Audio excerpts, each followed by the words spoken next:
خصوصی خطاب حضرت کا ہوگا، اور میں آپ کو یہ خوشخبری دیتا چلوں کہ انشاءاللہ تعالیٰ آج کے حضرت کے خصوصی خطاب کے بعد ذکر کی محفل بھی ہوگی انشاءاللہ، اور اس کے بعد حضرت کا کی خصوصی دعا بھی ہوگی۔ اس ذکر سے متعلق میں کچھ عرض کر دوں کہ حضرت نے فرمایا کہ شاذلی سلسلے کے کچھ بزرگوں سے آپ کو اس ذکر کی خاص اجازت ہے۔ کردستان کے شاذلی سلسلے کے کچھ مشائخ، آپ کو اس سلسلے میں خاص اجازت ہے کہ اور اس ذکر کی فضیلت یہ ہے کہ الحمدللہ اللہ پاک کے کرم سے جو اس ذکر کو کرتا ہے، ذکر کی محفل میں شریک رہتا ہے، اللہ پاک اپنے کرم سے اپنے محبوب کی خواب میں زیارت کرا دیتا ہے۔ تو الحمدللہ آپ اور ہم خوش نصیب ہیں کہ آج اس ذکر کو ہم کرنے جا رہے ہیں۔ حضرت صرف ایک واعظ مقتدی ہی نہیں بلکہ آپ ایک نباز وقت بھی ہیں، اور نوجوانوں کے دلوں کی دھڑکن ہے کہ آپ نوجوانوں کو لے لائے ہیں، عمل دیتے ہیں کہ جس پر عمل کر کے وہ اپنی دین بھی ایک بہتر کرتا، دنیا بھی ایک بہتر کرتا اور آخرت بھی بہتر کر سکتا ہے۔ میں حضرت کا رحمت عالم کمیٹی کی طرف سے شکر گزار ہوں کہ اپنی عدیم الفرصتی کے باوجود کہ آپ مسلسل قرآن شریف، آپ حافظ قرآن بھی ہیں، آپ عالم قرآن بھی ہیں، آپ ہم پہلو شخصیت الحمدللہ کہ آپ اپنی اس عدم الفرصتی کے باوجود آپ کمیٹی کی دعوت پر اہلیان لدن کی محبت میں آپ تشریف لائے۔ ہم شکریہ ادا کرتے ہیں حضرت کا، اور انہی کلمات کے ساتھ میں رخصت ہوتا ہوں۔ حضرت کو مائک خطاب ہوتا ہوں۔ نعرہ تکبیر، نعرہ تکبیر، نعرہ تکبیر، نعرہ رسالت، نعرہ رسالت، مسلک اعلیٰ حضرت، مسلک اعلیٰ حضرت، بتی بتی کریا کریا، بتی بتی کریا کریا، علامہ سلمان علی قبلہ،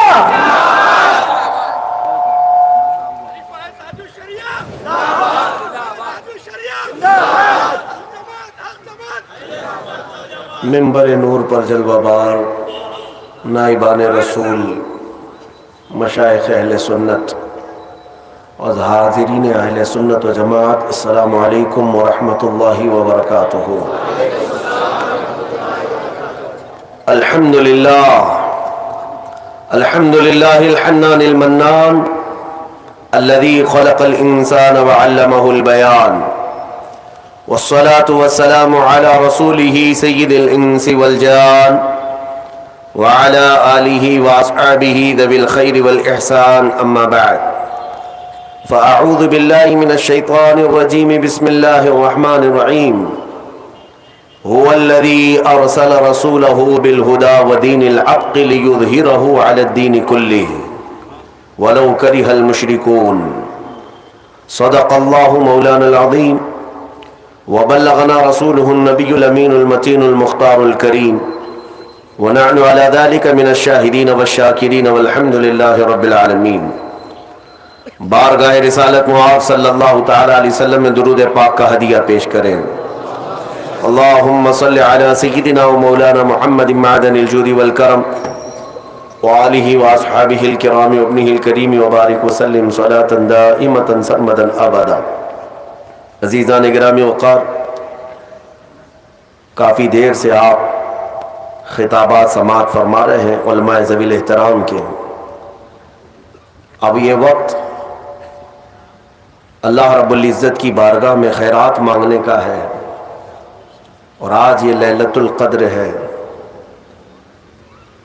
اللہ کریم آج اپنے بندوں کے لیے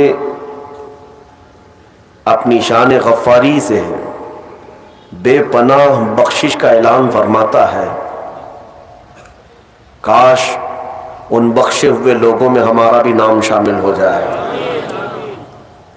میرے عزیزوں، لیلۃ القدر کو لوگوں نے یہ سمجھا ہو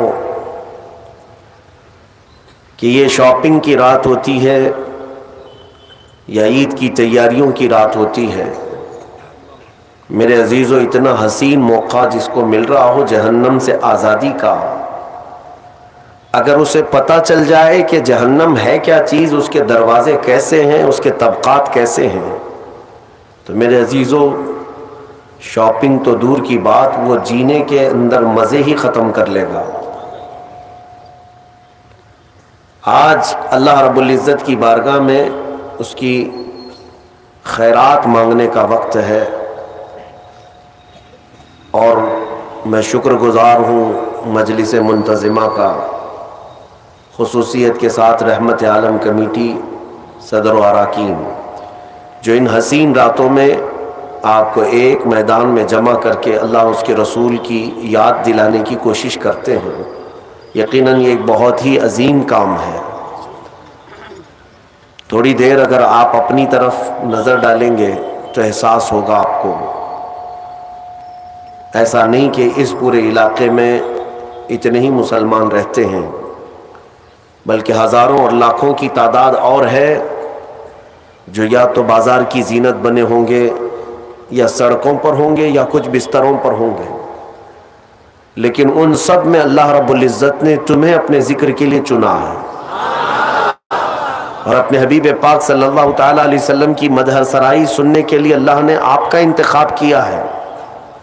یہ اس پروردگار کا کتنا بڑا احسان ہے کہ لاکھوں کے ہوتے ہوئے ہم جیسوں کو اپنے ذکر کے لیے منتخب کیا۔ آپ شکر بجا لائیں اللہ رب العزت کا کہ آج کی اس رات مولا تو نے ہمیں بے حیائی اور خرافات سے بچا کر اپنے اور اپنے محبوب کے ذکر جمیل میں لگایا۔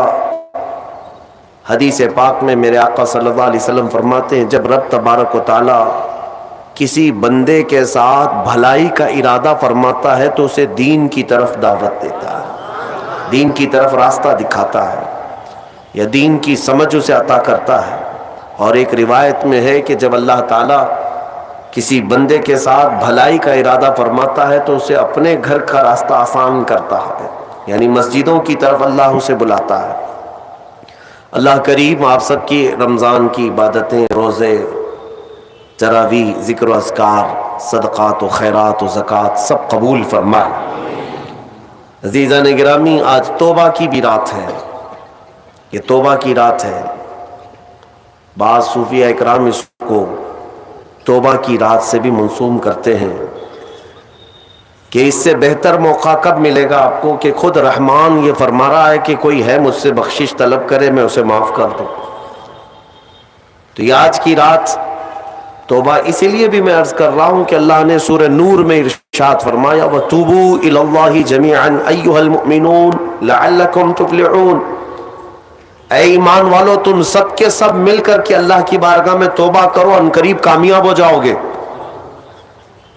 یعنی توبہ کو بھی رب ذوالجلال نے فرمایا تمہاری کامیابی کی سیڑھی ہے۔ ظاہر سی بات ہے کہ جب بہت سارے مرض جسم پر لگ جائیں تو علاج اگر نہیں کرانا چاہتے ہو، ڈاکٹر کے پاس جانا نہیں چاہتے ہو، پرہیز کرنا نہیں چاہتے ہو، تو پھر مرنے کے لیے تیار ہو جاؤ۔ بیماریاں کئی لگ گئی اور تم چاہتے بھی نہیں کہ علاج کرائیں، تو پھر مرنے کے لیے تیار ہو جاؤ۔ میرے عزیزو، آج ہزاروں بیماریاں ہمارے معاشرے میں گھر کر چکی ہیں، اور ان بیماریوں کا ایک علاج یہ بھی ہے کہ بارگاہ رب العزت میں حاضر ہو کر کے اپنے پچھلے تمام گناہوں سے توبہ کر لیں۔ اور میرا مولا فرماتا ان اللہ یحب التوابین ویحب المتطہرین، بے شک اللہ تعالیٰ توبہ کرنے والے اور پاکیزہ رہنے والوں کو پسند فرماتا ہے۔ توبہ کرنے والوں کو اللہ تبارک و تعالیٰ پسند فرماتا ہے۔ کس چیز سے توبہ کرنے والے ہیں آپ؟ کسی کو اگر ایسا لگتا ہے میرے کیا گناہ ہے، میرے عزیزو اس قدر بوجھ ہے کہ آپ اندازہ بھی نہیں کر سکتے۔ آج کی رات کسی کو غرور اور گھمنڈ بھی نہ آئے کہ میں نے رمضان کی پوری تراویح پڑھ لی ہے، پورے روزے رکھ لیے، میرا کیا ہے۔ حساب کتاب میں اگر ہم عدل کے ترازو پر تولے جائیں تو پتہ نہیں ایک ہی روزے میں پھنس جائیں۔ اس لیے اور بھی دیگر بہت ساری بیماریاں گھر کر چکی ہیں۔ آج کی رات توبہ کرنا ہے۔ اے نوجوانوں، لوٹ آؤ، تمہارا رب تمہارے انتظار میں۔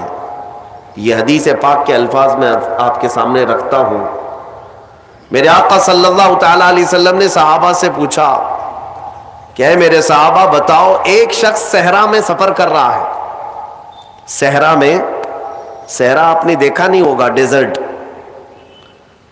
ہم دیکھیں افریقہ کے صحرا اور مصر کے صحرا کو 200 کلومیٹر 300 کلومیٹر تک ایک درخت بھی نہیں نظر آتا، چاروں طرف سے میدان، آسمان ایسا لگتا ہے کہ زمین سے لگا ہوا ہے، جس طرف بھی منہ کرو راستہ تو کچھ ہے نہیں، ریت میں چلنا ہے۔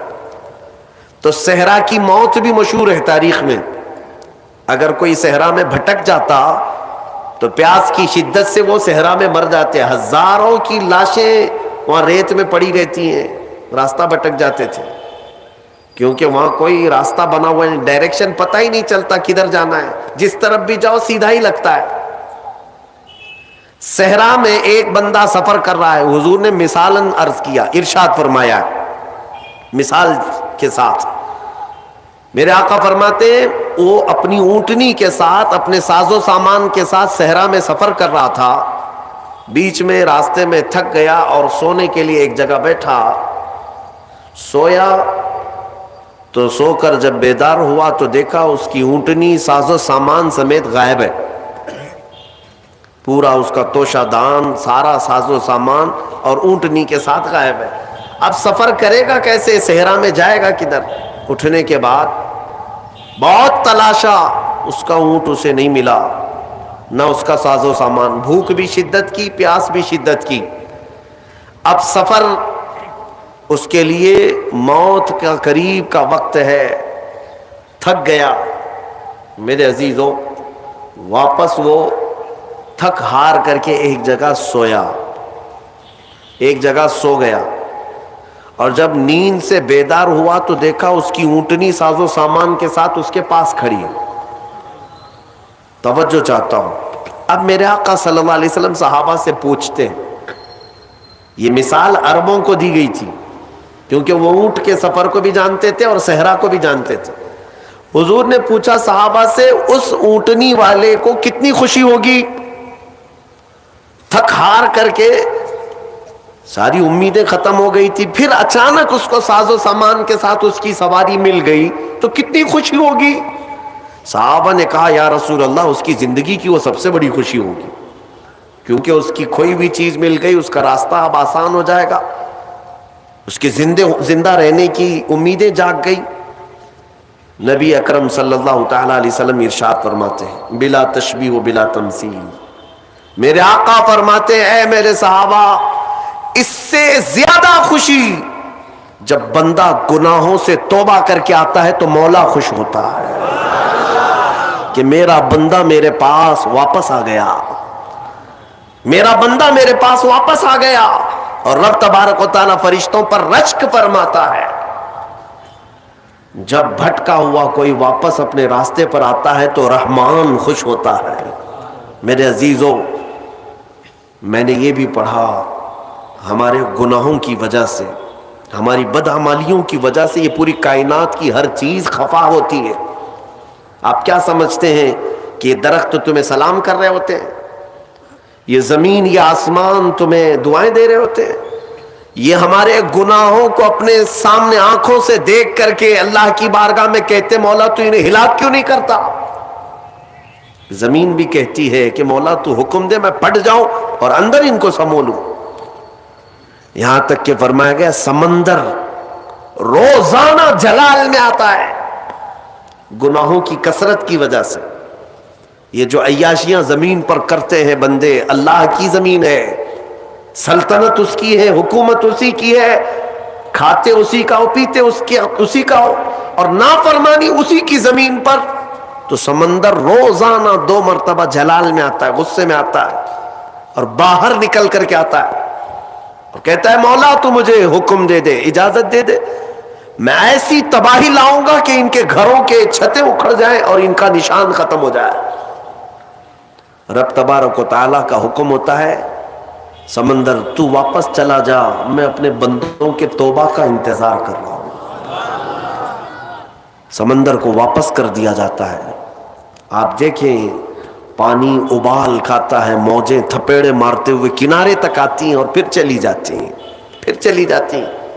بزرگوں نے فرمایا روزانہ سمندر اجازت مانگتا ہے کہ ان کے گناہوں کی پاداش میں انہیں تباہ کر دوں، لیکن میرے عزیزوں وہ رحمان ہے جو اپنے بندوں سے ماؤں سے زیادہ پیار کرتا ہے، ماؤں سے زیادہ رحم فرماتا ہے۔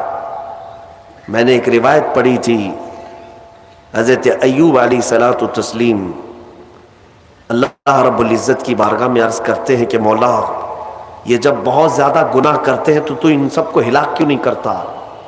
فوراً ان کے گناہوں پر ان کی ہلاکت کیوں نہیں آتی؟ آپ سے کہا گیا، آپ کو حکم ہوا کہ آپ مٹی کے مٹکے بنائیں، خوبصورت سے خوبصورت، حکم خدا تھا تو وہ بنانے پر لگ گئے، الگ الگ رنگ کے، الگ الگ نقش و نگار کے بنا کر کے تیار ہوئے۔ تو رب تعالیٰ نے فرمایا اب ایک لائن سے ایک ایک کو توڑتے آؤ۔ بنانے کا حکم ہوا اور اس کے بعد توڑنے کا حکم ہوا۔ جب توڑنا چاہ رہے تھے تو ان کو یاد آ رہی تھی چیزیں کہ میں نے اس کو اتنی محنت سے بنایا، اتنے نقش و نگار اس میں کیے، اس کو توڑنا ہے، اس کو توڑنا ہے۔ ان کا دل پسیج گیا کہ اپنی محنت سے ہاتھوں سے بنایا ہوا یہ مٹکا ہے، اس کو اپنے ہاتھوں سے توڑ دو۔ حکم تھا رب تعالیٰ کا۔ تو رب تبارک و تعالیٰ نے فرمایا ایوب تم نے مٹی کے مٹکے ہاتھوں سے بنائے اور توڑنے کا تمہارا دل نہیں کرتا، یہ پورے بندے میری دست قدرت سے بنائے ہوئے ہیں، یہ رب تبارک و تعالیٰ کی مخلوق ہیں، کیا میں ان کو ایسے ہی ہلاک کر دوں؟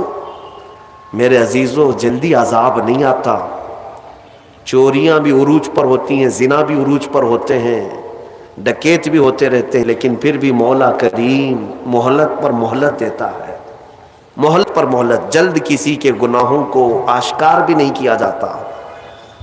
ہاں حضرت عمر فاروق رضی اللہ تعالیٰ عنہ کے زمانے میں ایک شخص شراب کے جرم میں پکڑا گیا، اس کو سزا کے لیے لایا گیا، تو اس نے کہا کہ حضور معاف کر دیں، میرا پہلا جرم ہے، اس کے بعد نہیں کروں گا۔ آپ نے فرمایا تو جھوٹ بولتا ہے، تو جھوٹ بولتا ہے۔ کہا کہ نہیں سچ کہہ رہا ہوں کہ پہلی بار پکڑا گیا ہوں، پہلی بار میں نے ایسا کیا ہے۔ انہوں نے کہا نہیں تو جھوٹ بولتا ہے، جب سختی کی گئی تو پتا چلا اس نے اس سے پہلے 10 بار کیا ہے۔ لوگوں نے پوچھا آپ اتنا یقین کے ساتھ کیسے کہہ رہے؟ امیر المومنین نے فرمایا مجھے میرے رب کی ذات پر یقین ہے، وہ پہلے گناہ پر جلدی پکڑ نہیں کرتا، چھپاتا ہے۔ مولانا روم رحمت اللہ تعالیٰ علیہ فرماتے ہیں مثنوی میں، آپ کو میں بتاتا ہوں میرے عزیزو آج پلٹنے کی رات ہے، آج واپس بارگاہ رب میں آنے کی رات ہے۔ میں نوجوانوں سے آج صرف اپیل کر سکتا ہوں چھوڑو اس لالو رنگ کی دنیا کو، اس سے ہونا کچھ نہیں ہے سوائے داغ دھبے کے۔ تم اپنی زندگی کو اگر عیاشیوں کے نظر کر دو گے کہ کچھ نہیں حاصل ہونا ہے، کچھ نہیں حاصل ہونا ہے۔ ان گناہوں کی لذت زیادہ دیر کی نہیں، بہت جلدی ایکسپائر ہو جاتی ہے، اور نیکیوں کی لذت قبر نہیں حشر میں بھی باقی رہتی ہے۔ چھوڑ دو ان زندگیوں کو اور واپس آؤ بارگاہ مولا میں۔ مولانا روم فرماتے ہیں مدینے میں ایک سارنگی رہتا تھا، سارنگی بانسری بجانے والا، اسی سے اس کی کمائی چلتی تھی، بجاتا تھا، سریلی آواز، سریلی اس سے میوزک نکلتی تھی، لوگ سنتے تھے۔ وقت گزرتا گیا، اسی کی کمائی میں چلتے رہے، لیکن ایک بات یاد رکھنا ہے نوجوانوں، وقت سب کے ساتھ ہمیشہ ویسا نہیں رہتا۔ آج جو نوجوان ہیں کل بوڑھے ہو جائیں گے۔ آج بہت سارے نوجوان یہ سمجھتے ہیں کہ مجھے کیا فرق ہے، میرے پاس طاقت ہے، قوت ہے، میرے پاس مال ہے، میں جو چاہوں کر لوں گا۔ وقت سب کے ساتھ یکساں نہیں رہتا، بہت جلدی چیزیں زائل ہو جاتی ہیں، ختم ہو جاتی ہیں۔ ہم نے ان لوگوں کو بھی دیکھا ہے جن کے بارے میں، ابھی میں زیادہ پرانی بات نہیں کر رہا ہوں، 10 سال پہلے کی بات، جن کا یہ اعلان تھا کہ اتنا مال ہے کہ ہماری 7 پشتیں کھا سکتی ہیں، لیکن اسی بندے کو میں آج دیکھتا ہوں وہ 10-10 روپے مانگتا ہے، 10-10 روپیہ آج بھی مانگتا ہے۔ کہاں گئی دولت؟ ایک حالت میں ہمیشہ انسان نہیں رہتا، بدل جایا کرتی ہیں کیفیتیں۔ وہ سارنگی جو زندگی بھر بانسری بجا بجا کر کے پیسہ کماتا تھا، 80 سال کا ہو گیا، سانس پھولنے لگی۔ اب جب سانس پھولنے لگی تو بانسری بجتی نہیں، لے ٹوٹ جاتی ہے، لوگ نہیں سنتے تھے، کہتے تھے بڑھاپے میں اس کی بانسری بجتی ہی نہیں، کیا بات اس کی باجے کو سنے۔ لوگ چھوڑ چھوڑ کر کے جانے لگے، نہ کوئی محفل گرم ہوتی، نہ کوئی اس کو پیسہ دینے والا تھا۔ اور اب تو ایسے حالت ہو گئی کہ اس بوڑھے کے 80 سال کی عمر میں پیٹ کے لالے پڑ گئے، کھانے پینے کے لیے کچھ نہیں ہے، جو کچھ بھی ملتا تھا وہ بانسری کے بجانے سے ملتا تھا۔ تھک ہار کر کے اپنی بانسری کو لے کر کے آیا جنت البقیع قبرستان، مدینہ طیبہ کا مشہور قبرستان۔ غالباً ایسی کوئی مقدس رات رہی ہوگی، یہ حضرت عمر فاروق کا زمانہ ہے۔ رات کافی ہو چکی، مدینہ سو رہا، مدینے کے لوگ سو رہے ہیں، اور وہ قبرستان میں آیا اور قبروں کو دیکھنے لگا۔ کہا عنقریب میرا بھی یہیں جانا ہے، مجھے بھی منو مٹی تلے اب دب جانا ہے، چند لمحوں کا میں مہمان ہوں، چند دنوں کا پتہ نہیں، اور زندگی بھر بانسری بجا بجا کر کے کھاتا رہا۔ آج کے دن اس نے کیا کیا، بانسری اٹھایا اور توڑ دیا، لکڑی کی ہوتی تھی، توڑ دیا اور کہا اے رحمان تیرا بندہ ہوں، دنیا نے مجھے کھلانا پلانا چھوڑ دیا ہے، کیا اب تو بھی نہیں کھلائے گا، کیا تو بھی نہیں پلائے گا؟ وہ پکارتا رہا اور روتا رہا، اور کہا میرے پاس اس کے علاوہ اب کوئی دروازہ باقی نہیں ہے کہ میں پلٹ کر کسی اور سے سوال کروں۔ لوگ عزت دیا کرتے تھے، بانسری والا سارنگی والا بڑی میٹھی آواز میں بجاتا تھا، آج جب ایسی کیفیت آئی تو سارنگی بانسری توڑ دیا اور پکارتا پکارتا تھک ہار کر اسی قبرستان میں مٹی میں ہی سو گیا، تھک کر کے گر گیا نیچے۔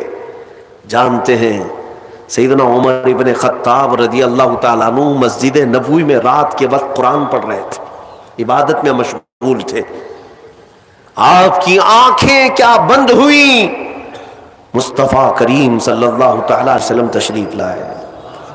کہا عمر اٹھو مسجد سے، جاؤ جنت البقیع میں میرا ایک غریب امتی بھوکا ہے،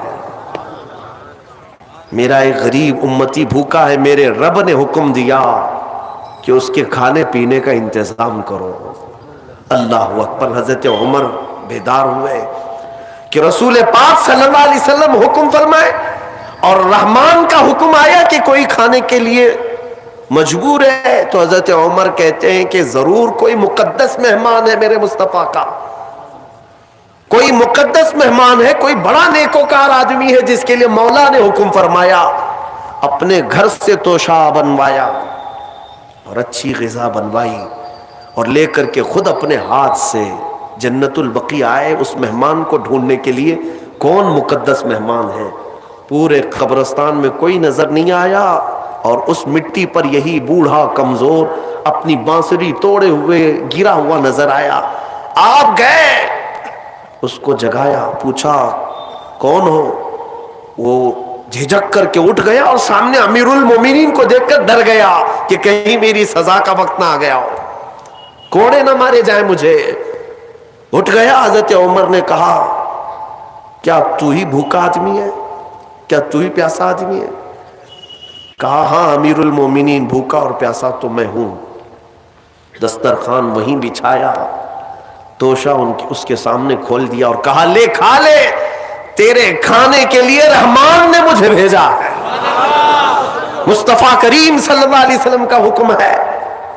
وہ بوڑھا ایک لقمہ کیا اٹھایا تھا کہ کرب سے اور درد سے رونے لگ گیا اور کھڑا ہو گیا اور پکار کر کے کہنے لگا اے مولا، اے رب قدیر، 80 سال کا ہو گیا، زندگی بھر لوگوں کو خوش کرنے کی کوشش میں تجھ سے منہ پھیرا رہا، آج ایک رات تجھے کیا پکارا کہ تو نے وقت کے امیر المومنین کے ہاتھ میرا توشہ بھیجا،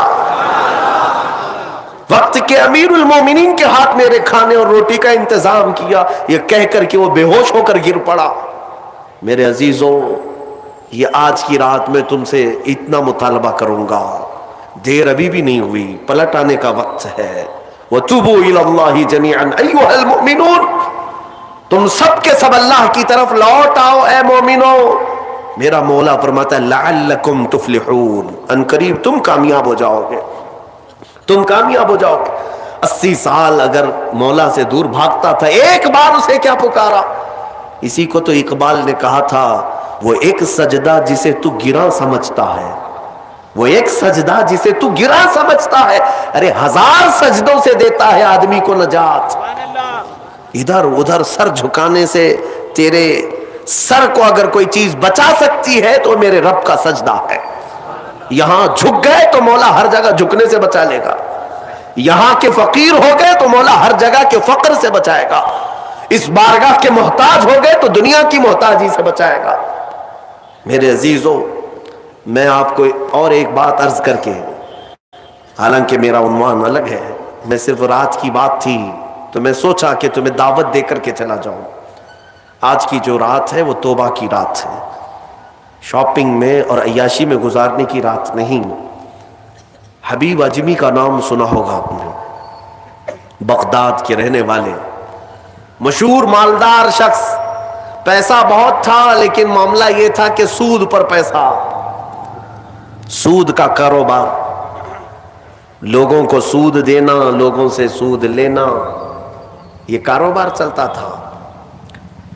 مسلمانوں، اگر اپنے معاشرے میں سود کی بلا ہے تو فوراً توبہ کر لو۔ میرے آقا صلی اللہ علیہ وسلم کا فرمان عالی شان ہے، جس نے سود کا ایک لقمہ کھایا وہ گناہ اتنا بڑا ہے کہ جیسے کہ کعبے کے سامنے اس نے اپنی ماں سے زنا کیا۔ یہ بہت خطرناک چیز ہے، لوگ اس کو آج ہلکے میں لیتے ہیں۔ پیسہ ڈبل کرنے والا سسٹم مسلمانوں کو بہت جلدی پسند آتا ہے، کوئی بھی آ جائے کمپنی، چیٹ فنڈ کمپنیاں صرف مسلمانوں کے محلے میں ہی کامیاب ہوتی ہیں، باقی جگہ نہیں۔ لاکھ روپے دو اور تم گھر میں نواب صاحب بیٹھے رہو، ہر مہینہ 10-10 ہزار آتا رہے، یہ پتہ ہی نہیں کہ کس طرح سے آتا ہے۔ تمہارے گھر میں آنے والا ایک لقمہ بھی تمہاری تحقیق کے بغیر نہیں آنا چاہیے، تم مسلمان ہو۔ ایک سکہ بھی تمہارے گھر میں بغیر تحقیق کا نہیں آنا چاہیے۔ اگر مشکوک، یعنی جس میں شک ہے، حرام کی بات نہیں کر رہا ہوں، حرام تو بڑی بات ہے، جس مال میں شک ہے اس مشکوک مال کا بھی ایک لقمہ کھا لیا تو اولاد بگڑ جاتی ہے۔ بزرگوں نے فرمایا اولاد بدتمیز پیدا ہوگی، بد اخلاق ہو جائے گی، کردار سے عاری ہو جائے گی، اس کا خیال رکھو۔ تو میں عرض یہ کر رہا تھا کہ حبیب اعجمی سود کا کاروبار کرتے رہے۔ ایک دن ایسا ہوا کہ اپنی بیوی سے گوشت لا کر دیا اور کہا کہ پکاؤ۔ بیوی نے کہا لکڑیاں نہیں ہیں، کہا کہ میں فلاں کے اوپر میرا سود آتا ہے، سود میں وہ لکڑیاں لے آؤں گا، سود میں لکڑیاں بھی، گھر کا آٹا بھی سود میں لا کر کے دیے۔ بیوی نیک تھی، سمجھاتی رہی۔ اس دن دعا کرتی ہے مولا میرے شوہر، میرے سرتاج، میرے رفیق حیات کو ہدایت دے دے۔ جب چولہے پر یہ ہانڈی رکھی گئی، کھانا پک گیا، یعنی سالن پکا، تو اس نے اتارا، حبیب اجمی دسترخوان پر تھے، ہانڈی کھولی گئی تو اس میں پکتا ہوا خون تھا، خون کے علاوہ کچھ نہیں۔ حبیب اعجمی نے پوچھا یہ کیا ہے؟ بیوی نے کہا جب لوگوں کا مال سود میں لا کر کے دو گے تو اللہ تعالیٰ تمہیں دنیا میں ہی خون کھلا رہا ہے، آخرت میں کیا عذاب ہوگا۔ بات اثر کر گئی، بات اثر کر گئی دل پر، اور ڈر بھی گئے کہ اپنی آنکھوں سے دیکھا کہ پکتا ہوا گوشت خون بن چکا ہے۔ فوراً پورے جسم میں کپ کپی تاری ہو گئی، توبہ کیا، کھڑے ہو گئے، گھر سے باہر نکلے تو راستے سے جا رہے تھے، بچے جو کھیل رہے تھے، ایک بچے نے پکار کر کہا اے بچے ہٹو، یہ سود خور آ رہا ہے، اس کی چھاؤں کہیں ہم پر پڑ گئی تو ہم برے ہو جائیں گے۔ بچوں میں بھی یہ بات آ گئی تھی۔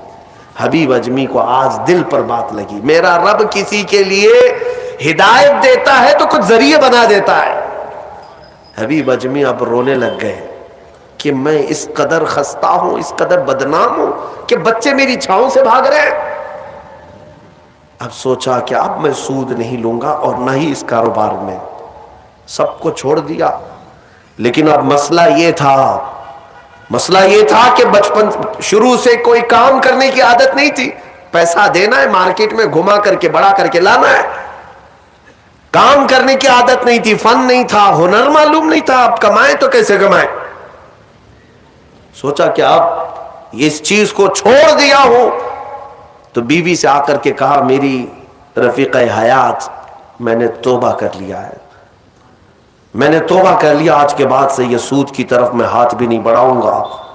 بیوی سجدہ شکر ادا کرتی اور کہتی ہے، میرے رفیق، اے میرے زندگی کے ساتھی، اب فکر مت کرنا، میں تم سے کسی چیز کا مطالبہ نہیں کروں گی، آدھی روٹی بھی لاؤ میں صبر کروں گی، آدھی روٹی بھی آئی تو میں صبر کروں گی، اس لیے کہ آپ حلال رزق کی طرف جا رہے ہیں۔ کاش ہماری عورتیں ایسی ہوں جو اپنے شوہر کو سیدھے راستے پر لانے کا سبب بن سکے، ورنہ بہت ساری عورتوں کے مطالبات کی وجہ سے مرد حرام کاریوں میں پڑ گئے۔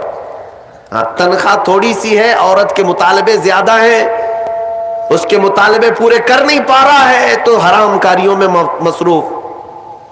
بہت سارے مردوں کے بگڑنے کی وجہ ان کی عورتیں بنی ہیں، اور جب پورا نہیں کر پاتے اور پیسہ بھی نہیں مل پاتا تو پھر نشے کی عادت لگ جاتی ہے، ٹینشن سے مکتی چاہیے، جو روز عورت مجھے گھر پہ جاتی پریشان کرتی ہے۔ میرے عزیزوں، وہ حبیب اجمی کی خاتون نے ان کو دلاسا دیا کہ جاؤ آپ نوکری کرو۔ نوکری کہاں کرتے؟ اب تک کرنے کی عادت نہیں تھی، عمر ہو گئی تھی۔ سیدھے گئے، ایک دیہات چھوٹا گاؤں تھا، اس گاؤں کی ایک مسجد تھی، مسجد کے اندر جا کر بیٹھ گئے، دن بھر بیٹھے رہے، نمازیں پوری پڑھ لی، عشاء کا وقت ہو گیا، نماز پڑھ کر کے اللہ کی بارگاہ میں رونے لگے، مولا کام کا آدمی نہیں ہو، اب تک کیا نہیں، اب میں اپنے گھر کیسے چلاؤں، تو میرے لیے کوئی انتظام فرما۔ رات کے وقت آئے، بیوی نے پوچھا کوئی نوکری ملی؟ کہاں مل گئی ہے، نوکری مل گئی ہے، بہت ہی اچھی جگہ پر ایک بادشاہ ہے، اس کے ہاں خدمت پر میں لگ گیا۔ کہا بہت اچھی بات ہے۔ دوسرے دن پھر گئے، اسی مسجد میں بیٹھے رہے، رات کو آئے، بیوی نے پوچھا کچھ اجرت ملی آج؟ جس بادشاہ کے ہاں کام کر رہے ہو تمہاری نوکری پر کچھ تنخواہ ملی؟ کہا نہیں، بادشاہ نے کہا ہے کل دے دوں گا۔ اپنی بیوی کو ٹال رہے تھے، اپنی بیوی کو ٹالنے کے لیے بول دیا ایسی کہ نوکری کر رہا ہوں، کہا کہ کل دینے کا وعدہ کیا ہے۔ پھر تیسرا دن آیا، تیسرے دن بھی وہ اسی مسجد میں رات گزار کر آئے، بیوی نے پھر پوچھا کچھ اجرت ملی؟ کہا نہیں آج بھی نہیں دیا، بادشاہ نے کہا کل دے دوں گا۔ چوتھا دن آیا، چوتھا دن بھی مسجد میں گزار کر آئے، حالانکہ بیوی نے صبر کا دامن ایسا پکڑی رہی اور کہنے لگی مجھے کوئی جلد بازی نہیں ہے، جب آئے گا تب کھائیں گے۔ 4 دن ہو گئے، آج پھر رات کو بیوی نے پوچھا کچھ تنخواہ ملی؟ گھر کیسے چلے گا، 4 دن سے چولہا نہیں جلا گھر پہ۔ کہا آج بھی بادشاہ نے نہیں دیا، کہا کل دوں گا، روز کل 5 دن گزر گئے۔ اس کے بعد وہ 5ویں دن ایسی ان کی کیفیت تھی کہ اب رات جب بہت زیادہ ہو گئی تو گھر کی طرف پلٹ رہے تھے، پاؤں بوجھل ہو گئے۔ پھر بیوی پوچھے گی آج تنخواہ ملی؟ روز جھوٹ بول رہا ہوں، مجھے کون تنخواہ دے گا؟ آج کیا بولوں اپنی بیوی کو، اپنی شریک حیات کو؟ جب وہ واپس پلٹے تو آج رات کو اپنے گھر کے باہر ہی دیکھتے ہیں گھر میں خوب اجالا ہے، گھر میں روشنی ہے۔ گھر کی طرف آگے بڑھتے بڑھتے آئے، میری بیوی سوئی نہیں، انتظار میں ہوگی، پوچھے گی کیا اجرت ملی، تنخواہ ملی؟ لیکن جیسے ہی گھر کے اندر گئے، بڑا سا دسترخوان بچھا ہے، ہر قسم کے کھانے لگے ہوئے ہیں۔ حیرت میں آ گئے، 5 دن کے کمانے کا کوئی ذریعہ نہیں، میری بیوی کے پاس بھی اتنا مال نہیں، یہ کہاں سے آیا دسترخوان؟ بیوی کو جلال میں پوچھنے لگے یہ دسترخوان کہاں سے آیا، یہ کھانا کیسے آیا؟ بیوی کہتی ہے کیا مذاق کرتے ہیں آپ، کیا مذاق کرتے ہیں آپ؟ آپ جس بادشاہ کے ہاں کام کرتے ہیں وہاں کا ایک سپاہی آیا تھا، وہی دسترخوان لے کر آیا اور سارا کھانا اسی نے دیا ہے، اور یہ مجھے کہہ کر گیا ہے اے خاتون تیرا شوہر رات میں آئے تو اسے کہہ دینا یہ تو 5 دن کی اجرت ہے، اور محنت کرے گا اور اجرت دی جائے گی۔ حبیب عجمی غش کھا کر گر پڑے۔ بیوی نے اٹھایا، پوچھا کیا بات ہے، کیوں غش کھا کر گر پڑے؟ ہوش آنے کے بعد کہتے میری رفیق حیات آج سچ بتاتا ہوں، میں نے کوئی نوکری نہیں کی، میں نکما آدمی، کوئی نوکری نہیں کی، مسجد میں جاتا تھا خالی بیٹھا رہتا تھا، آج ڈر کر کے آ رہا تھا کہ تجھے جواب کیا دوں گا۔ وہ رحمان اس قدر غیرت مند ہے اپنے بندوں پر، اتنا رحیم ہے کہ تیرے سامنے شرمندہ ہونے سے بچانے کے لیے وہ جس کو بھیجا مولا وہ کسی بادشاہ کا سپاہی نہیں، وہ اسی رحمان کا کوئی فرشتہ آیا تھا جس نے کھانا دیا ہے۔ عزیزان گرامی، کہنے کے لیے بہت ساری باتیں ہیں، لیکن میں اتنی بات عرض کرنا چاہتا ہوں، زندگی گناہوں میں گزری، ایک بار توبہ کر کے حبیب عجمی کے آ گئے اور مولا کریم نے اپنے سارے دسترخوان ان کے لیے کشادہ کر دیے۔ اس کے بعد جانتے ہیں حبیب عجمی اسی دسترخوان سے اٹھ کر کے جو چلے گئے، ایسی عبادات، ایسے مجاہدات کیے، اللہ اکبر، اس مقام عظما پر فائز ہو گئے تھے کہ جس مقام کی غوث اعظم عبد القادر جیلانی بھی تعظیم کیا کرتے تھے رضی اللہ تعالی عنہ۔ میرے عزیز و حبیب عجمی اللہ کی بارگاہ میں وہ مقبول تھے کہ حضرت فضیل بن عیاض ایک دن ان کے پیچھے مغرب کی نماز پڑھنے کے لیے آئے۔ حضرت حبیب عجمی کی زبان میں تھوڑی لکنت تھی، تو قرات میں ان کی لکنت سمجھ میں آ رہی تھی، تو فضیل بن عیاض پیچھے سے نماز توڑ کے چلے گئے، اس کے پیچھے میں کیسے نماز پڑھوں؟ فضیل بن عیاض بہت پائے کے ولی ہیں، کہتے ہیں میں گیا تو 3 دن تک میری عبادت کا ذوق ختم ہو، لطف ہی ختم ہو گیا، میں بارگاہ مولا میں رونے لگا کہ مولا مجھ سے کیا خطا ہوئی۔ رات کے وقت مجھے غیب سے ندائی کہ فضیل تو نے میرے محبوب حبیب کی صرف زبان دیکھا، اس کے دل کی پاکی کو نہیں دیکھا۔ وہ اللہ کی بارگاہ کا مقبول ہے، جب چھوڑ دیتا ہے پچھلی چیزیں وہ رحمان اتنا محبوب بناتا ہے، اتنا محبوب۔ میں نے ابھی ایک چیز پڑھی تھی، بغداد میں ایک شخص تھا، بڑے پیسے والا تھا، بہت پیسے والا تھا، اور ہر گناہ عادت تھی اس کی۔ پیسے والوں کی اکثر یہ چونچلے ہوتے ہیں کہ وہ سوچتے ہیں کہ عیاشی میں کہاں میں پیسے لگاؤں۔ شراب پیتا تھا، خوب عیش، جوا میں پیسے لگتے تھے، روز نئی عورتوں کے ساتھ اس کی صحبتیں، یہ اس کا مزاج تھا تو مسلمان، پیسہ زیادہ ہونے کی وجہ سے ایک غلط سنگت میں غلط عادتوں کا مالک۔ اس شخص کی عادت یہ تھی کہ روز ایک نیا گناہ کرتا تھا اور ڈائری بنایا ہوا تھا، اس میں سب لکھ بھی دیا کرتا تھا، آج میں نے اتنے پیسے کا جوا کھیلا، آج میں یہ فلاں شراب پی ہے، آج میں نے ان لڑکیوں سے زنا کیا ہے، آج میں فلاں جگہ یہ کیا، سب جو کرتوت ہوتے تھے سب ڈائری میں لکھتا تھا، اتنی بڑی ڈائری بھی بن گئی۔ ایک دن ایسا ہوا کہ گزر رہا تھا بازار سے، ایک خاتون کو دیکھا جو حسین تھی اور مجبور نظر آ رہی تھی، اس کے پاس گیا، کہا کیا چیز ہے؟ اس نے کہا مجھے مال کی ضرورت ہے۔ اس نے کہا چل میرے گھر، میری خواہش پوری کر، میں تجھے جتنا چاہیے وہ دے دیتا ہوں۔ وہ عورت چلی آئی ساتھ میں، وہ عورت آ گئی۔ جب یہ نوجوان جو بغداد کا بڑا پیسے والا مالدار رات کے وقت اپنے بستر پر آیا اور اس خاتون کو کہا کہ آجا ہم دونوں تنہا ہیں، وہ عورت رات کے وقت سو تو گئی لیکن اس کا پورا جسم پیلا پڑ گیا، اس کا چہرہ پیلا اور ہاتھ پیر کانپنے لگ گئے۔ یہ نوجوان اٹھ کر کھڑا ہوا، کہا کہ ڈر رہی ہے تو کسی بات سے؟ تیرے جسم کی یہ زردی کس بات کی؟ وہ خاتون کہتی ہے نہیں کوئی بات نہیں۔ پھر اس نے کہا ڈر مت، اس محل میں کوئی نہیں آئے گا میری اجازت کے بغیر، یہ سب پوری میری پراپرٹی ہے، یہ میری شہنشاہیت ہے یہاں پر۔ اس خاتون نے کہا ہاں یہ تو میں دیکھ رہی ہوں، لیکن مجھے ڈر اس بات کا ہے کہ وہ رحمان مجھے دیکھ رہا ہے، اس کے سامنے میں کیسے ننگی ہو جاؤں؟ میں نے آج تک یہ گناہ نہیں کیے، میں پیشہ ور عورت نہیں ہوں، وہ کہتی ہے میں ایک بیوہ عورت ہوں، میرے 3 بچے ہیں، 4 دن سے بھوکے ہیں، میں روز انہیں تسلی دیتی ہوں کہ مجھے بازار میں کچھ کام مل گیا تو میں اجرت لا کر کے تمہیں کھلا دوں گی، مجھے کوئی نوکری نہیں دیتا، اور آج میں مجبوراً بازار میں کھڑی تھی، تو مجھے مل گیا، میں اپنے چھوٹے بچوں کے، یتیم بچوں کی بھوک کو ختم کرنے کے لیے تیرے گھر آ گئی، لیکن جب بستر پر سوئی تو مجھے خوف ہونے لگا کہ میرا رب دیکھ رہا ہے، میں نے آج تک جسم کو ننگا نہیں کیا۔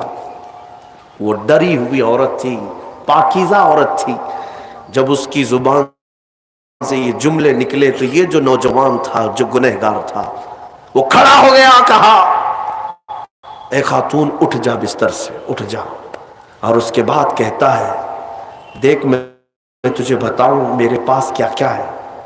اس زمانے کی جو سواریاں تھیں، گاڑیاں تھیں، سب میرے پاس، بڑا بنگلہ، بڑی جائیدادیں، ہر طرح کے کھانے، سونے چاندی زیورات، سب میرے پاس، مولا نے مجھے بہت کچھ دیا، لیکن آج تو نے مجھے دل دیا، آج تو نے میرے دل کو جھنجھوڑا، میرے پاس اتنی نعمتیں ہونے کے باوجود میں اب تک ڈرا نہیں اللہ سے، اور تیرے گھر میں کھانے کو ایک لقمہ بھی نہیں، پھر بھی تو اللہ سے ڈر رہی ہے، مجبور ہونے کے باوجود تو ڈر رہی ہے اللہ سے۔ اس خاتون نے کہا کہ اے نوجوان، مجبور ہو، امیر ہو یا غریب ہو، سب کا بادشاہ وہی ہے، حساب سب سے برابر لے گا۔ اس خاتون کو بہت سارے پیسے دے کر کے اس نوجوان نے رخصت کیا اور کہا جا تیرے بچوں کو کھلا، آج کے بعد کبھی بازار میں بھیک مت مانگنا، اور میں سمجھتا ہوں میرے گناہوں کا کفارہ ہے کہ میں تیری مدد کر دیا، تو باہر نہ آ، اور اس خاتون کو بھیج دیا۔ آج اس کو احساس ہوا اب تک کیسی زندگی گزارتا رہا، اس عورت نے مجھے جھنجھوڑ دیا ہے، جھنجھوڑ دیا ہے۔ رات کو مصلی بچھایا اور اللہ کی بارگاہ میں کھڑے ہو کر کہنے لگا مولا بہت گناہ کر چکا ہوں، بہت گناہ کر چکا ہوں، پورا جسم داغدار ہے، کیا مجھ جیسا آدمی بخشے جانے کے قابل ہے؟ کیا مجھ جیسا آدمی معاف کیے جانے کے قابل ہے؟ رویا جا رہا تھا، اور اس کے بعد وہ سر اٹھا کر کہتا ہے اے رب، اے رب، میں نے اتنے گناہ کیے کہ لکھتے لکھتے میری ڈائری بھر گئی ہے، بک بھر گئی ہے، پھر تیرے پاس جو فرشتے ہیں نامہ اعمال لکھنے والے، انہوں نے کتنا، اور اس کے بعد ہاتھ جوڑ کر کہتا ہے رحمان، اب تیرے دربار میں میں اتنی بات عرض کرتا ہوں، اگر میں بخشے جانے کے قابل ہوں تو مجھے معاف کر، یا تو پھر آسمان سے آگ بھیج کر کے مجھے ہلاک کر دے، مجھے ختم کر دے مولا، میں بہت داغدار ہوں، بہت داغ دھبے لگا دیے۔ وہ روتے روتے روتے تھک گیا، اور اس کے بعد اٹھتا ہے، توجہ، گھر کے اندر جا کر آج سچی توبہ کیا تھا، ڈائری وہ پھاڑنے کے لیے گیا جس میں روز گناہ لکھتا تھا، جو پچھلے سارے تھے ریکارڈ، کہتا ہے پھاڑ کر کے ختم کر دوں گا، آج کے بعد نشان بھی نہیں رکھنا ہے۔ جب وہ اپنے کمرے میں آیا، اس ڈائری کو اٹھایا جو برسوں سے لکھ رہا تھا، وہ حیرت سے ڈوب گیا اس بات پر کہ جب وہ ڈائری اٹھایا تو دیکھتا ہے پورے اوراق سفید ہے، لکھا کچھ نہیں، ایک حرف بھی لکھا ہوا نہیں ہے، ورق پلٹتا گیا، پلٹتا گیا، پلٹتا گیا، کچھ نہیں ہے۔ وہ ادھر ادھر دیکھنے لگا، اس میری ڈائری سے مٹایا کس نے، میرے سارے ریکارڈ کس نے مٹایا؟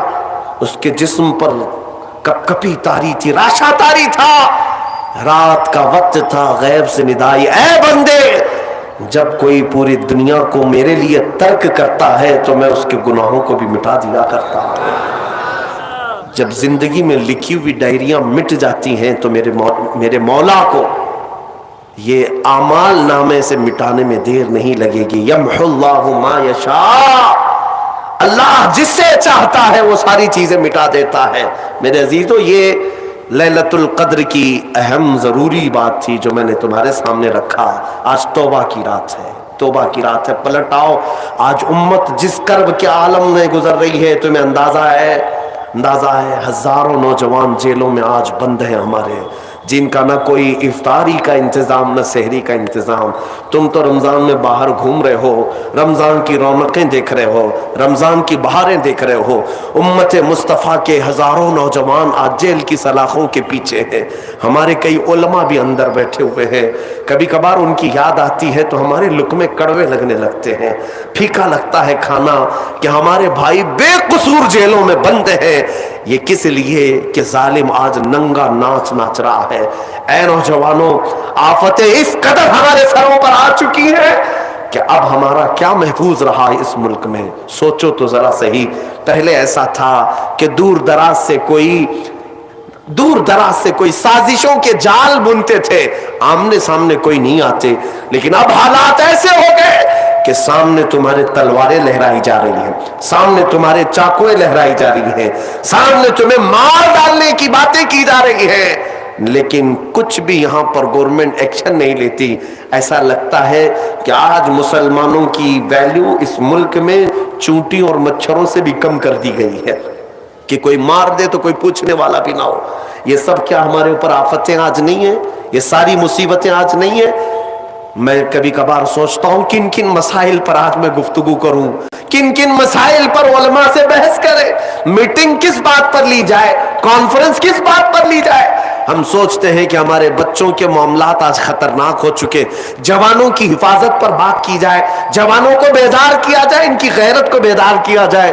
لیکن پھر پتہ چلتا ہے کہ ہماری بچیوں کے حجاب بھی خطرے میں ہیں. اب ہم بچیوں کے حجاب پر آتے ہیں کہ سوچتے ہیں ہماری بہنیں, ہماری مائیں, ہماری بیٹیاں, آج ان کی عزت اور عفت خطرے میں ہے. ہم ان کی بات کرنے ہی لگتے ہیں کہ اللہ رب العزت کی طرف پکارنے والی اذانیں بھی خطرے میں لگتی ہیں. اذانوں کے بھی ہزاروں دشمن ہیں, ایک نہیں ہزاروں. اذان کو تنقید کا نشانہ, اذانوں کے بارے میں بات کی جائے, مدارس اسلامیہ خطرے میں ہے. مدارس پر بات کی جائے, ان مولویوں کی داڑیاں ٹوپیاں خطرے میں ہیں. اگر ان کی بات کی جائے, کن کن مسائل پر میں آج بات کروں اے جوانوں, یہ سب باتیں کی جائیں ایک طرف, لیکن تم کیا نہیں دیکھتے روز صبح اٹھتے ہیں میرے مصطفیٰ کو اس ملک سے ایک نئی گالی دی جاتی ہے, میرے مصطفیٰ کو اہانت کا نشانہ بنایا جاتا ہے, میرے آقا صلی اللہ تعالیٰ علیہ وسلم کو گندی گالیاں دی جاتی ہیں. ہم کروڑوں کی تعداد میں آج آزمائش کے شکار ہیں, آج ہم ایسی آزمائش میں مبتلا ہیں. لیکن مجھے درد اس بات کا ہوتا ہے کہ پھر جس کے گھر پر اتنی مصیبتیں اتری ہو, اس گھر کا بچہ رات بھر پب جی کھیلنے میں مصروف ہے, اس گھر کا بچہ جس کی ماں کی عزتیں بازار میں لوٹی جا رہی ہے, یہ نوجوان آج نکڑ پر بیٹھ کر کے عیاشی میں مصروف ہے, اور تمہارے گھروں سے دھواں اٹھ رہا ہے, اور تم کہہ رہے ہو ابھی ساون کا بادل آیا ہے. تم سمجھ رہے ہو کہ ساون ہے؟ ہمارے گھر آج پھونک دیے جانے والے ہیں. بچوں کی زندگیاں خطرے میں, بچیوں کا حجاب خطرے میں, ہماری ماؤں کی چادریں خطرے میں, ہماری مسجدوں سے برسوں سے گونجنے والی اذانیں آج خطرے میں. بلکہ کبھی کبھار ہم راستے سے گزرتے ہیں, میں حسرت سے ان میناروں کو دیکھتا ہوں جو مسجدوں کے ہیں.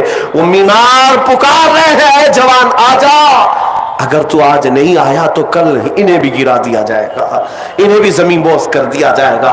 کیا تم نہیں دیکھتے ان اونچے اونچے میناروں پر جو عظمت اسلام بلند کر رہے ہیں, یہ مسجدوں کے مینارے شو کے لیے نہیں لگائے جاتے, اسلام کی شان و شوکت بلند کر رہے ہوتے ہیں. لیکن ان میناروں پر آج جس طرح کے بھگوے جھنڈے لہرا کر تمہاری غیرت کو جھنجھوڑا جا رہا ہے, اے نوجوانوں کیا یہ سونے کا وقت ہے؟ کیا یہ عیاشی کا وقت ہے؟ کیا یہ عورتوں کے حسن میں دام فریب میں پھنسنے کا وقت ہے؟ کیا یہ پورے موبائل انٹرنیٹ پر اپنی جوانی کو برباد کرنے کا وقت ہے؟ نہیں ہے نوجوانوں, تمہیں جواب دینا ہوگا. میرے مصطفیٰ کریم کی غیرت مند امت ہو تم. کل قیامت کے دن اگر تم سے پکڑ کر وہ بچیاں پوچھے کہ ہمارے حجاب چھینے جا رہے تھے, ہمارے دوپٹے خطرے میں تھے, اے جوان تجھے اللہ نے طاقت دی تھی, تجھے جوانی دی تھی, کیا تو اپنی بہن کی عزت کے لیے آواز تک نہیں اٹھا سکتا تھا؟ اس وقت تمہارے پاس جواب کیا ہوگا؟ اے غیرت مند جوانو، اٹھو، نہیں تیرا نشیمن قصر سلطانی کے گنبد پر، تو شاہین ہے بسیرا کر پہاڑوں کی چٹانوں میں۔ اقبال نے بہت پہلے کہا تھا، نہ سنبھلو گے تو مٹ جاؤ گے اے ہندی مسلمانوں، تمہاری داستان تک نہ ہوگی داستانوں میں۔ آج پلٹ آنے کا دن ہے، آج واپس آنے کا دن ہے۔ آؤ اللہ رب العزت کی بارگاہ میں اپنے نبی کو گواہ بنا کر کے کہو، بہت جی لیا ان عیاشیوں میں، بہت جی لیا ان رنگینوں میں، بہت جی لیا ان رعنائیوں میں، اب وقت ہے میرے مصطفیٰ کے رخ جمال جہاں آرا کو دیکھنے کا وقت ہے۔ اے جوانو آؤ، پلٹ آؤ، ابھی بھی وقت تمہارے پاس ہے، ابھی بھی وقت تمہارے پاس ہے۔ میں تمہیں صحابہ کی چند باتیں جو تحفظ ناموس رسالت کا جذبہ بیدار کرتی ہیں، دو چند باتیں عرض کر کے اپنی گفتگو کو تمہارے پاس لاتا ہوں۔ تم آج بجلیاں گرے، ابر چھا جائے، آسمان سے طوفان برس پڑے، تب بھی تمہارے کان نہیں اٹھتے۔ صحابہ کا حال تو ایسا تھا، صحابہ کا حال۔ حضرت سعد بن معاذ، حضرت سعد بن معاذ مدینے کے صحابی ہیں، بہت پہلے ایمان لائے تھے، ابھی حضور ہجرت بھی نہیں کیے تھے۔ مدینے سے مکہ آ کر میرے آقا کے ہاتھ پر ہاتھ دے کر بیعت بھی کیے تھے اور ایمان بھی لائے تھے۔ مدینے چلے گئے واپس، لوگوں میں ایمان کی دولت بانٹ رہے تھے، اسلام پھیلا رہے تھے۔ لیکن وہ وقت بھی آیا جب مکہ کے ظالموں نے میرے آقا صلی اللہ علیہ وسلم کا سوشل بائیکاٹ کیا تھا، ایسا بائیکاٹ کیا تھا کہ حضور پاک کے پورے خاندان کو شعب ابی طالب، ایک گھاٹی ہے پہاڑیوں کے بیچ میں رہنا پڑا۔ کتنے دن؟ 2-3 دن نہیں، میرے مصطفیٰ نے 3 سال گزارے، 3 سال۔ مکہ والوں نے ایسا بائیکاٹ کیا تھا کہ کوئی ان سے ملنے نہیں آتا، کوئی خرید و فروخت نہیں، کوئی سامان نہیں دیتا، مسافہ تک نہیں کرتا، سلام بھی نہیں کرتا، کوئی ملاقات نہیں۔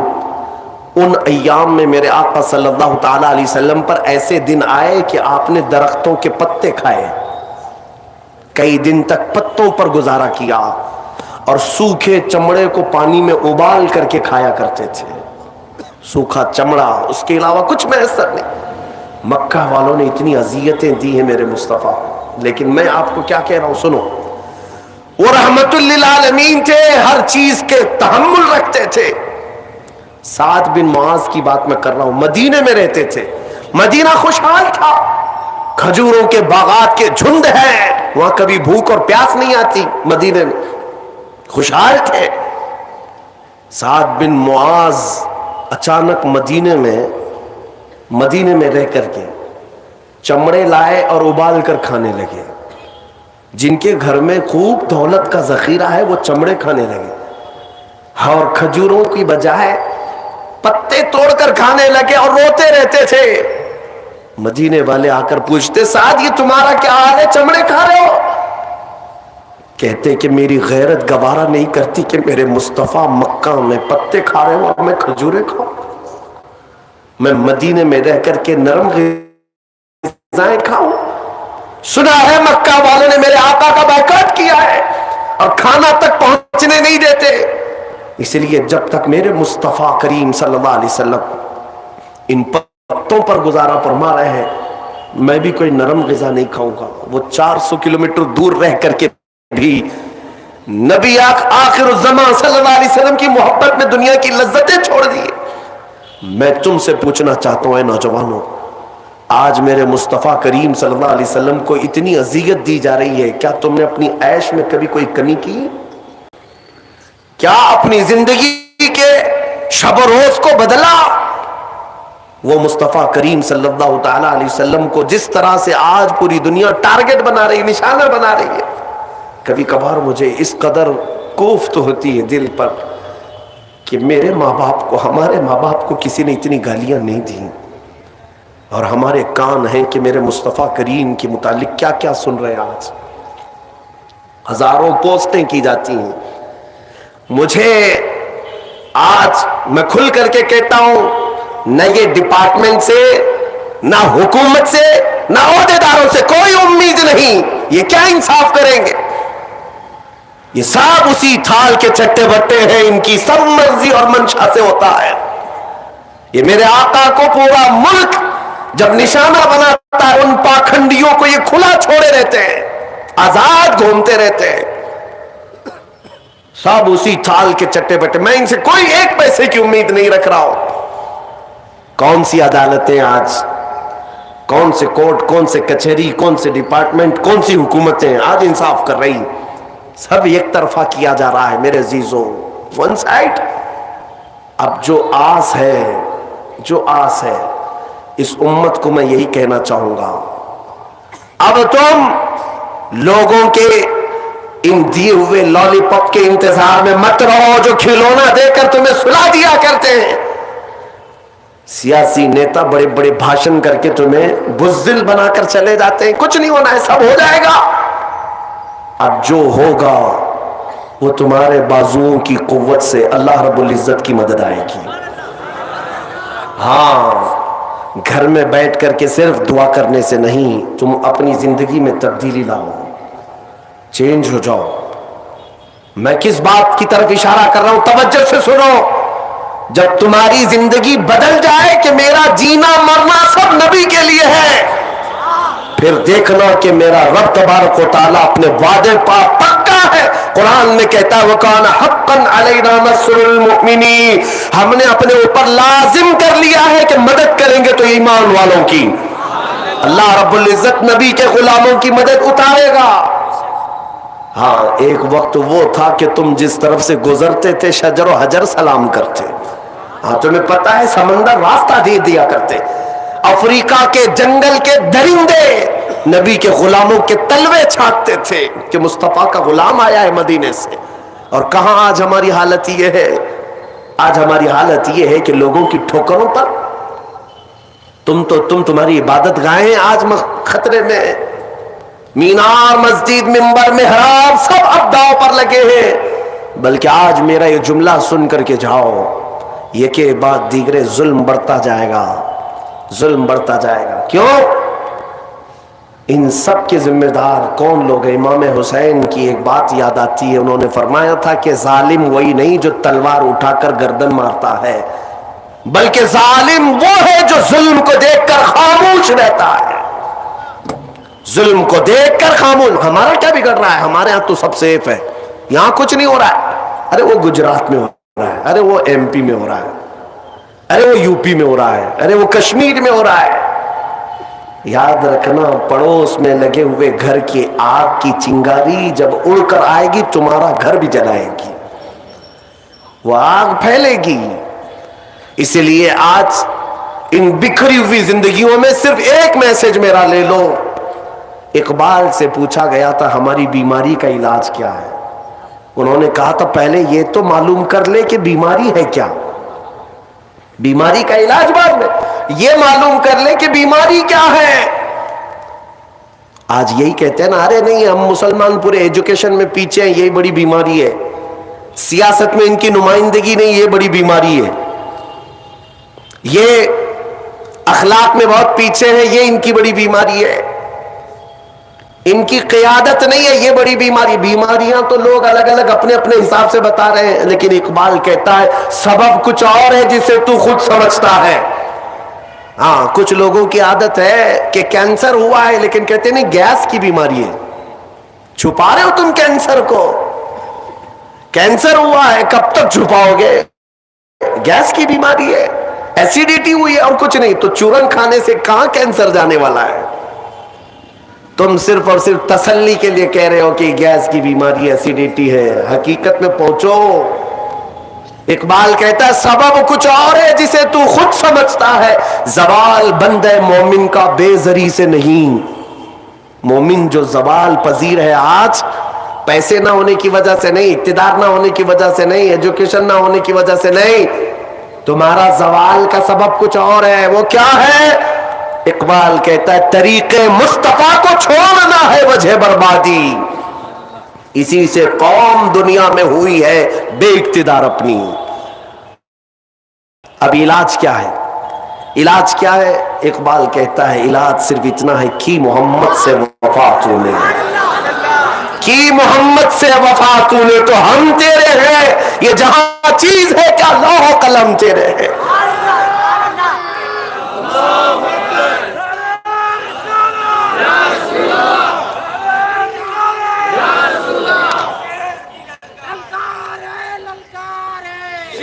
مجاہد ملت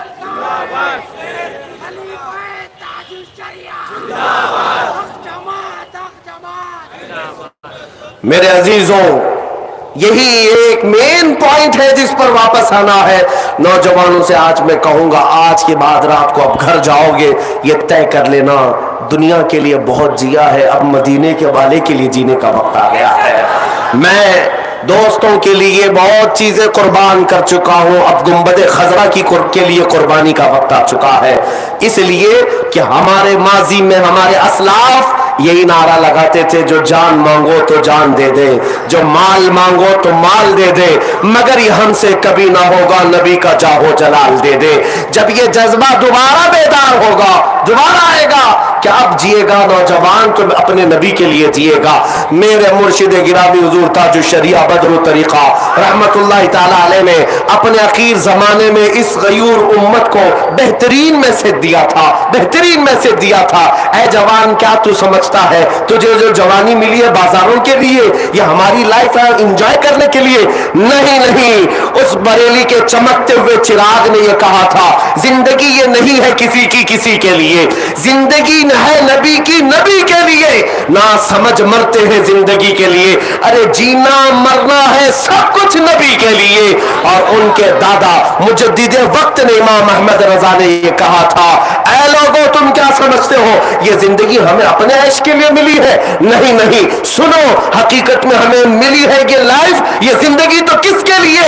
دہن میں زبان تمہارے لیے، بدن میں ہے جان تمہارے لیے۔ یا رسول اللہ، ہم آئے ہاں تمہارے لیے، اٹھے بھی وہاں تمہارے لیے۔ خلیل و نجی مسیح و صفی سبھی سے کہیں نہ بنی، یہ بے خبری کی خلق پھری کہاں سے کہاں تمہارے لیے۔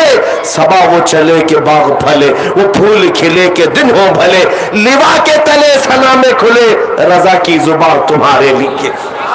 زندگی گزارنے کا یہ طریقہ کر لو۔ اے نوجوانوں، تم ابھی دنیا میں جس طرح مست ہو، ایک وجہ یہ بھی ہے کہ تم نے آج تک وہ تڑپ نہیں پیدا کی جو بلال حبشی کی طرف تھی۔ آج تک وہ طرف تمہارے دل میں نہیں آئی۔ صدیق اکبر سے پوچھو آپ کی زندگی کا سب سے محبوب مشغلہ کیا ہے؟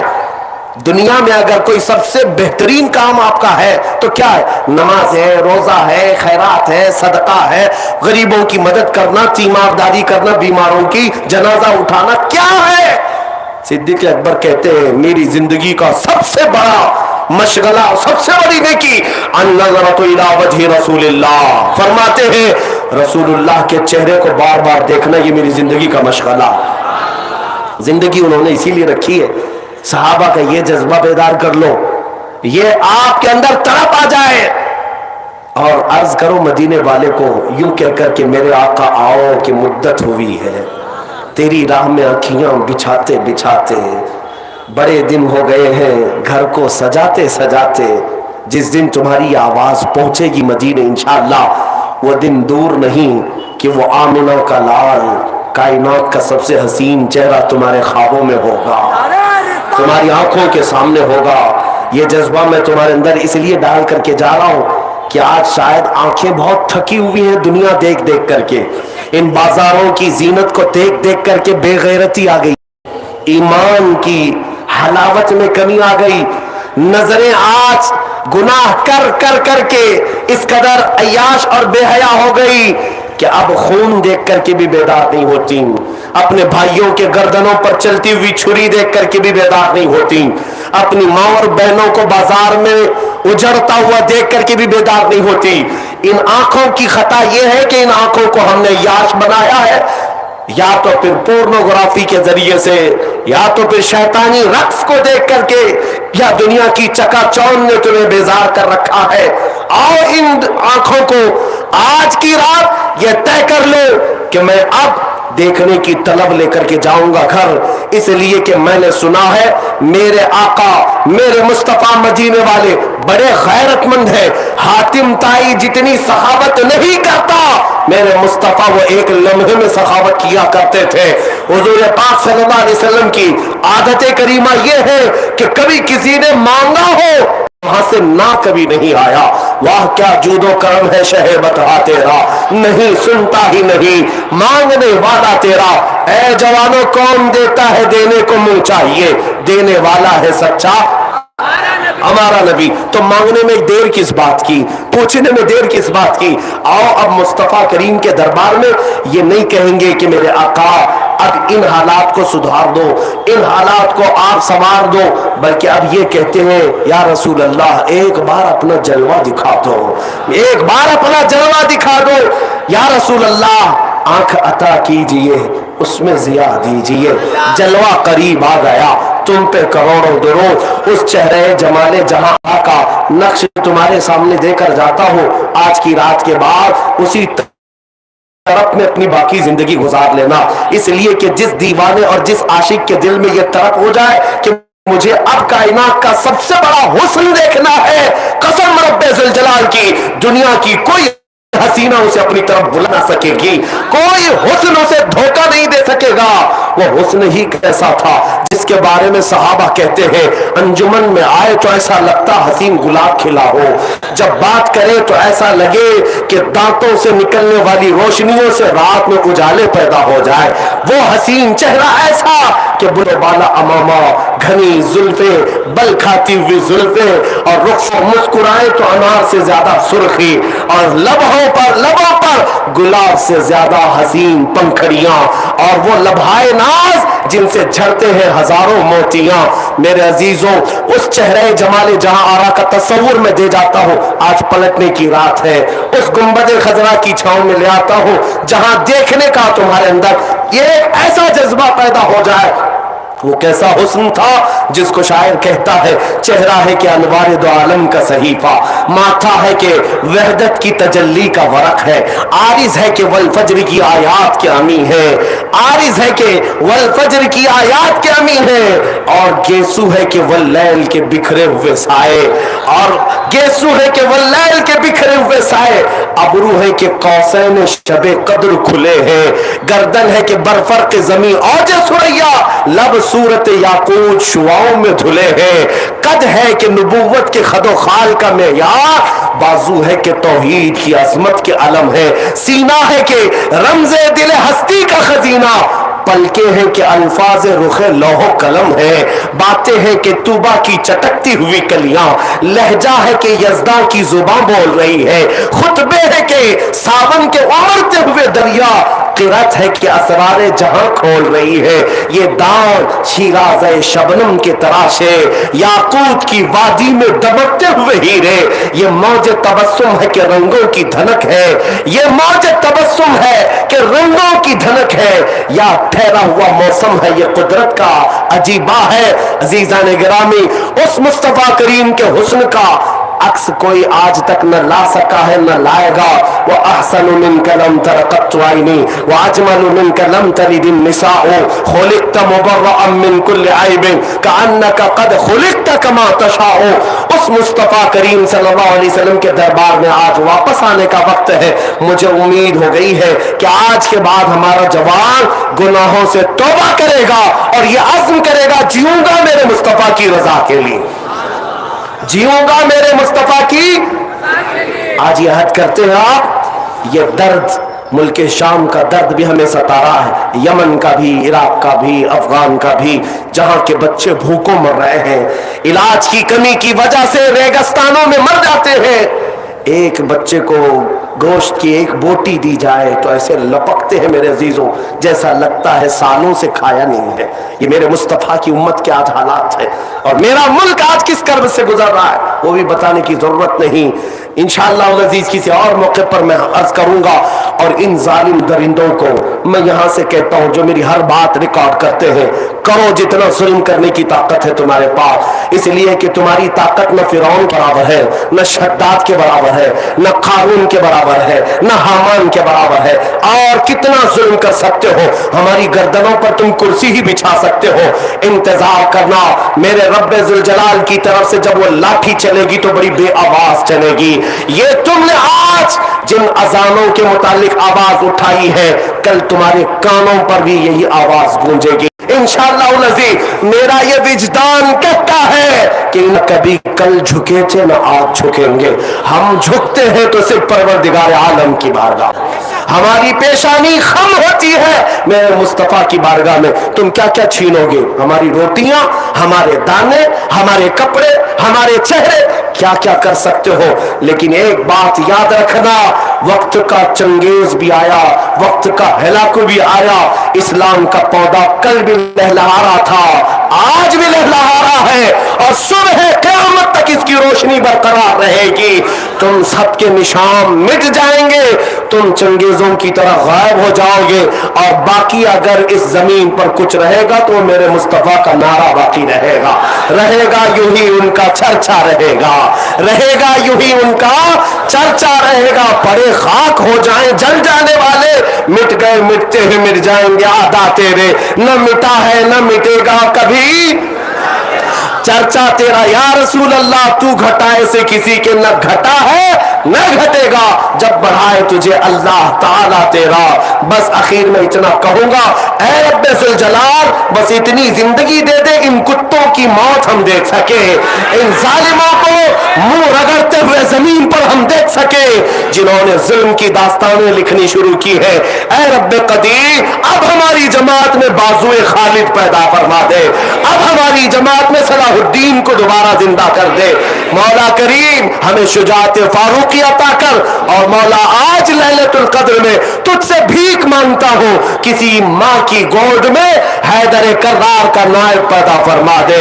اے رب ذوالجلال تیرے حبیب پاک کی امت کو اس قسم پرسیب سے آزاد کرائے، اور اس کی قیادت میں مولا ہم پرچم اسلام لہرائے، اور پھر اپنا سینہ تان کر اس زمین پر پکارے تو یہ پکارے لبیک یا رسول اللہ، لبیک یا رسول اللہ، لبیک یا رسول اللہ.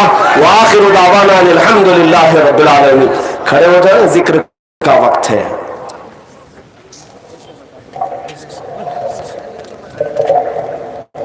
ذرا کرسی پیچھے لے لو. صلی اللہ علی محمد صلی اللہ علیہ وسلم وعلی محمد صلی اللہ علی محمد صلی اللہ علیہ وسلم اللہ علی محمد صلی مصطفیٰ جان رحمت پہ لاکھوں سلام، شمع بز میں ہدایت پہ لاکھوں سلام. مصطفیٰ جان رحمت پہ لاکھوں سلام، شمع بز میں ہدایت پہ لاکھوں سلام. جلوہ گر ہو گیا ہے حلیمہ کا چاند، اب تو ججتا نہیں ہے یہ دنیا کا چاند. جس سہانی گھڑی چمکاتا ہے باقا چاند، اس دل افروز ساحت پہ لاکھوں سلام. مصطفیٰ جان رحمت پہ لاکھوں سلام، شمع بز میں ہدایت پہ لاکھوں درد دل چھپانے سے ہوتا نہ کلمہ، اس لیے نام آقا کا لیتے ہیں ہم. جھوم کر لکھ رہا ہے رضا کا قلم، شہر یار رم تاجدار حرم، لو بہار شفاعت پہ لاکھ لاکھوں سلام مصطفیٰ جانے رحمت پہ، لاکھوں سلام شمع بز میں ہدایت پہ، لاکھوں سلام۔ آپ تمامی حضرات نہایت ہی ادب کے ساتھ کھڑے ہو جائیں، یہ ذکر کی مجلس ہے، ذکر کی مجلس ہے، اور آپ سب کو یہ بھی معلوم ہے سحری کا وقت قریب ہے ختم ہونے کے، اس لیے وقت ضائع نہ کرتے ہوئے آج کوئی ایسی گھڑی ہوتی ہے یہ لیلۃ القدر میں جس کے متعلق فرمایا گیا بندہ جو مانگے گا مولا عطا کرے گا۔ ہاں، اور صرف یہ بات ہے کہ اگر وہ گھڑی لیلۃ القدر کی قبولیت کی کسی کو مل گئی تو فرمایا گیا پچھلے جتنے گناہ تھے مولا اس گھڑی میں معاف فرمائے گا۔ اس لیے اس گھڑی کو ضائع نہ کریں، اللہ رب العزت کو منانے کا وقت ہے اور وہ بہت جلدی مانتا ہے، دنیا جلدی نہیں مانتی مگر پروردگار ایک سجدے میں مانتا ہے۔ اپنے گناہوں سے توبہ کرتے ہیں، مختصر میں ذکر کرواتا ہوں۔ اس ذکر کی مجلس کی برکت یہ ہے کہ کئی نوجوان ایسے ہیں جنہوں نے خواب میں میرے مصطفیٰ کی زیارت کی،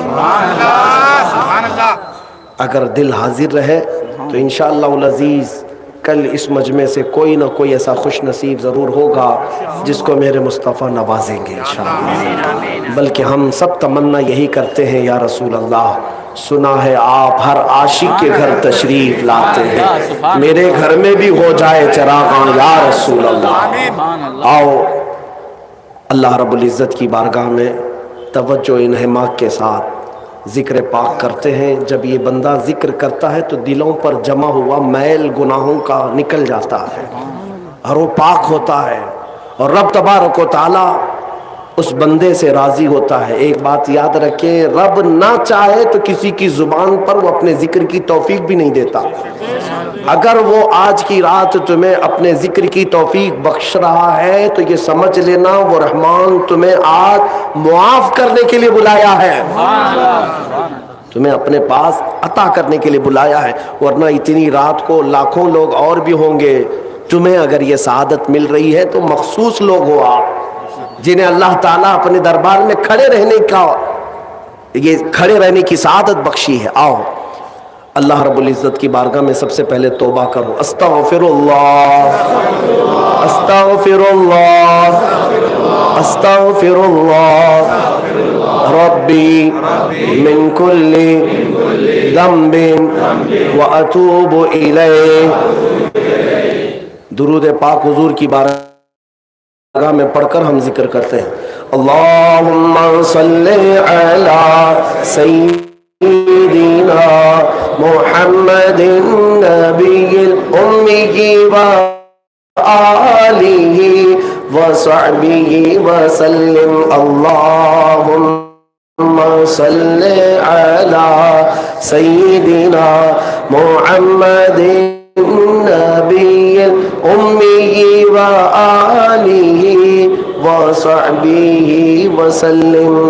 قال رسول اللہ صلی اللہ علیہ وسلم افضل الذکر لا الہ الا اللہ، لا الہ الا اللہ، لا الہ الا اللہ، لا الہ الا اللہ، لا الہ الا اللہ، لا الہ الا اللہ، لا الہ الا اللہ، لا الہ الا اللہ، لا الہ الا اللہ، لا الہ الا اللہ، لا الہ الا اللہ، لا الہ الا اللہ محمد رسول اللہ صلی اللہ تعالی علیہ وسلم۔ اللہ رب العزت کے صفاتی نام میں ایک نام لطیف ہے جس کا مطلب ہے نرمی کرنے والا۔ انسان گناہ کر کے کبھی اتنا سخت ہوتا ہے کہ قرآن کہتا ہے بعض لوگ وہ ہیں جن کے دل پتھر سے زیادہ سخت ہوتے ہیں۔ پتھر تو خوف خدا سے کبھی روتے ہیں تو ان سے جھرنے بہتے ہیں۔ قرآن میں اللہ فرماتا ہے یہ پہاڑوں سے جو پانی بہتا ہے تم کیا سمجھتے ہو کوئی ندی نالا ہے؟